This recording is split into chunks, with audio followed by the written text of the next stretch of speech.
Welcome to Nandhu's vlog. நம்ம இன்றைக்கி என்ன பார்க்க போகிறோன்னா டிஃப்ரெண்ட்டாக பால் பாயாசம் பார்க்க போகிறோம். அதுக்கு ஃபஸ்ட்டு சேமியாவை வறுத்துக்குவோம். ஜவ்வரிசிக்கு பதிலாக நான் ரவை போட்டிருக்கேன். ரவை வெந்து குட்டி குட்டியாக அழகாக இருக்கும் பாயாசத்துக்கு. இது கை பொறுக்கிற அளவு சூடுக்கு வறுத்து எடுத்து வச்சுக்கிட்டு அதே பாத்திரத்தில் 2 கப் பால் ஊற்றிருக்கேன். பால் நல்லா கொதிக்க விட்டுருவோம். கொதிக்க விட்ட பிறகு நம்ம வறுத்து வச்ச சேமியாவையும் போட்டு நல்லா கிளறி விட்டு 2 நிமிஷம் மூடி வேக வச்சா டக்குன்னு வெந்துடும். வெந்த பிறகு நம்ம அதில் 1 கப் சுகர் போட்டுக்குவோம்.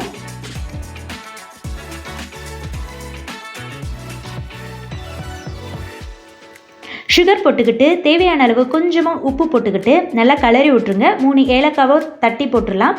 தட்டி போட்ட பிறகு நெய்யில் முந்திரியையும் கருப்பு திராட்சையும் நான் போட்டு வறுத்து போட்டுக்கிறேன். அதோட லாஸ்ட்டாக 1 ஸ்பூன் அரிசி மாவையும் போட்டு வறுத்து கலக்கி ஊற்றிடுவோம். சூப்பராக வாசடிக்கும், சூப்பராகவும் டேஸ்ட்டாகவும் இருக்கும். ட்ரை பண்ணி பாருங்கள். சிம்பிளும் டக்குன்னு செஞ்சிடலாம். நீங்கள் ஒரு வாட்டி ட்ரை பண்ணி பாருங்களேன். இந்த மாதிரி பால் பாயாசம் செமையாக இருக்கும். Thanks to all. தேங்க்யூ. கண்டிப்பாக நீங்கள் செஞ்சு பார்த்துட்டு எனக்கு கமெண்ட்ஸ் அனுப்புங்க.